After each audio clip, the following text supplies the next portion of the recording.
আজ মহাষষ্ঠী, সপরিবারে উমার পিতৃগৃহে আগমন। রীতি মেনে মহাষষ্ঠীর পূজার্চনা, ঘট স্নান করে শারদোৎসবের সূচনা বেলুড় মঠে। ঠাকুর দেখার ভিড়।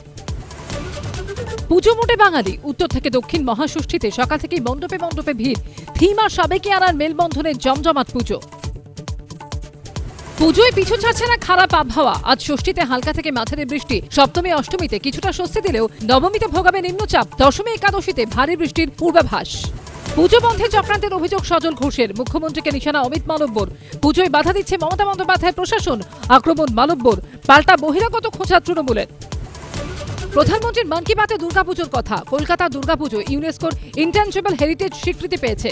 ছট সহ অন্য উৎসবকেও অন্তর্ভুক্তির চেষ্টা চলছে বার্তা মোদীর। এবিপি আনন্দে শারদ সম্মান, সার্কাসের জীবনযাত্রা তুলে ধরে রূপক অর্থে সেরা বরিশা ক্লাব, সংরক্ষণ ভাবনায় সেরার সম্মান পেল বোসপুকুর শীতলা মন্দির।